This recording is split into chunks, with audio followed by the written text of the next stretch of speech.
Most real-world situations are not zero-sum games, with a clear optimal choice. In a zero-sum game, both parties have a preferred outcome. They want to win, and there are no doubts. In reality, things are different.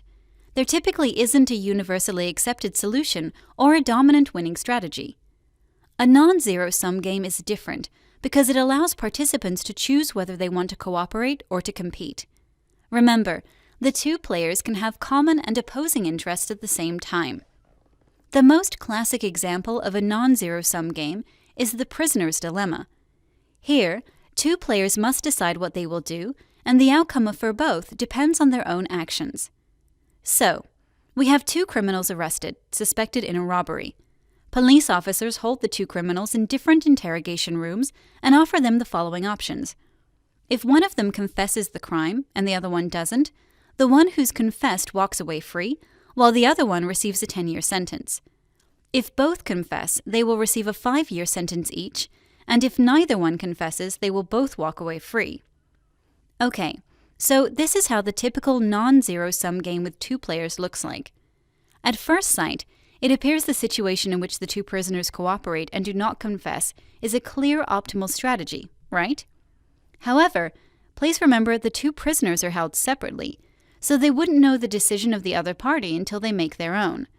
It becomes very dangerous trusting the person in the next room with 5 or 10 years of your life. If a prisoner confesses, then the worst that can happen is being sentenced to 5 years. But if he doesn't confess, he may end up in jail for 10 years. Or even better, if he confesses and the other prisoner doesn't, he walks away free. Communication is not allowed. What do you think ought to happen? John Nash, the famous Nobel Prize winner portrayed in the movie A Beautiful Mind, came up with a solution known as Nash's equilibrium. He proved that, if a player in the context we described earlier has chosen a strategy, and other players can't benefit by changing their strategies, then we would have an equilibrium. In the prisoner's dilemma, if one of the prisoners confesses, he would face a 0 or a 5-year sentence. That's much better than facing 0 or 10 years of prison, right? Yes, the optimal global solution is to deny confessing. However, given that prisoners cannot communicate, they will choose a solution optimizing their own utility.